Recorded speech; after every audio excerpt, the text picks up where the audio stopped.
everyone, welcome back to Social Works. This is the fifth class that we're having right away.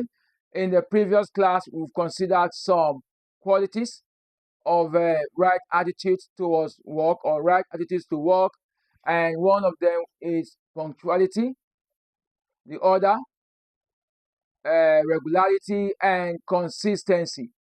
So we considered in the previous class punctuality, regularity, and consistency. Today we want to look at discipline and other qualities. Discipline. What is discipline? Discipline is simply the behavior of someone who works hard and does things in a careful and detailed way or manner. The behavior of someone who works hard and does things in a careful and detailed manner. So somebody who is diligent is a hard-working person, and he also does things in a careful and detailed manner.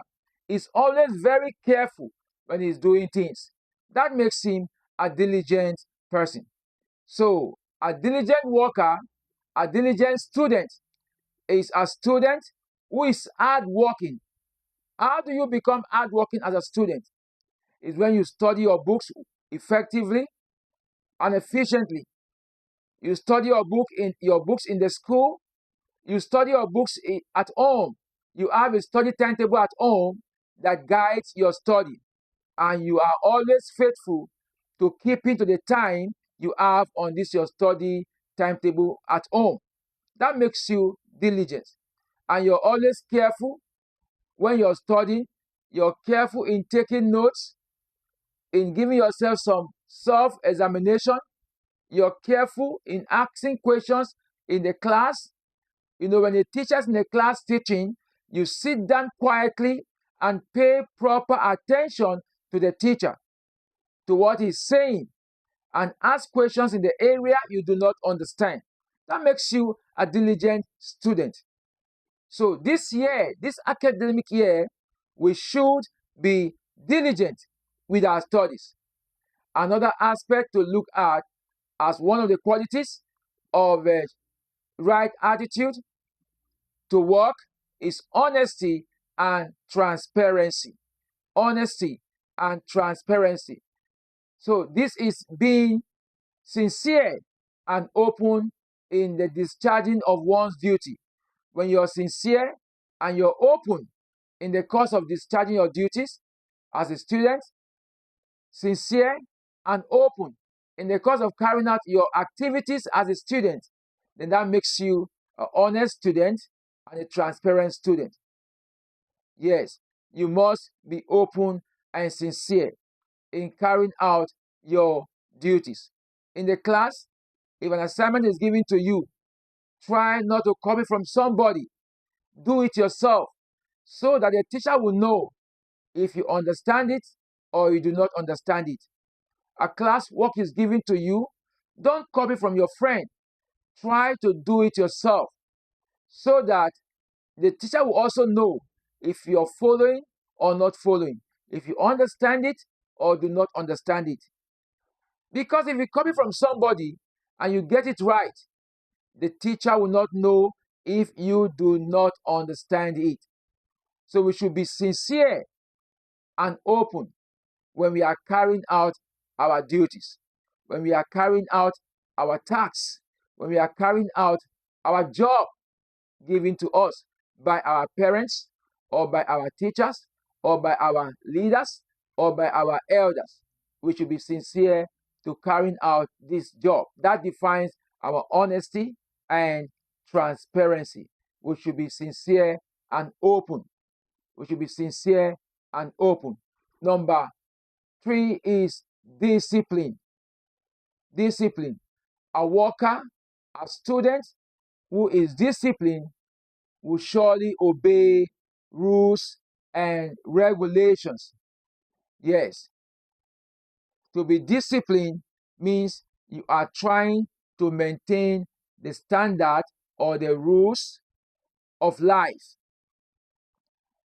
You're disciplined in the school because you are able to maintain the rules or the standard or the regulations put forward by the school.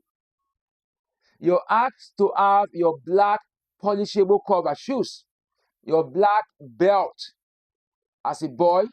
For the girls, do the right hairstyle. Come to school very early. Be in school before the assembly will start. Do your own works or assignments. All these things you keep in place or you try to maintain defines how disciplined you are as a leader. So if you're able to obey rules and regulations, then you'll be classified as a disciplined person or a disciplined student. Being disciplined helps one to have self-control. If you're disciplined, you're indirectly building self-control for yourself because you will not touch the things that are not meant to be touched. You will not use the things that are not meant to be used based on the instructions given to you. So you're going to have self-control. So you need to obey rules and regulations at home, in the school, even in your religious worship centers. Ensure you keep to standards. Ensure you maintain rules and regulations to become a true architecturally minded leaders. The next one is integrity. Integrity. Integrity is simply being honest and standing for what one believes to be right. Integrity simply means being honest and standing for what you believe to be right. That makes you a man of integrity. But you be careful with that because sometimes you believe something to be right, but you're actually wrong. You know, as the Bible said it in Proverbs also, that the ways of a man seem to be right, but God will make the final judgment if they are right or not right. You get it? So sometimes what you believe to be right might not be right. So you need to pay proper attention to your parents and to your teachers as you're growing every day, so that you'll be able to discern that which is right and that which is not right. So integrity simply means being honest and standing for what you believe to be right. So a student is supposed to show strong character. Yes, in school, showing strong character in school simply means you've been taught much, you should know what is right to do and what is not right to do. So when you're honest as a student, as a leader, you're honest in your words, in your character, in the things you do, and you're firm in what you believe is right as moral living, then that makes you a man of integrity. So you need to be such a person. The number 5, we have commitment. This means sticking to what one believes in no matter the situation. That is a good thing for him to do. Yes, if you stick firm to your beliefs in life, there are some beliefs given to you in the church, in the mosques, or your religious centers where your leaders teach you some belief system. There are some given to you in the school for leadership purpose and leading a good life. Those beliefs, if you hold them firm and practice them or put them into practice without wavering, you know, without denying them, no matter the situation, then one will call that commitment. It means you're committed to your belief system. If you believe that this is what you must do, no matter what happens, you will not let it go, then that is your commitment. So as a student, one aspect you should be committed to is your studies. You need to be committed to your studies. No matter what happens, you must be committed to your studies. Study to show thyself approved unto God. So you need to study your books, study your materials properly to become great in life. Study, study, be committed to it. Commitment has to do with faithfulness to your beliefs. So study your books. You have a timetable, for example, at home.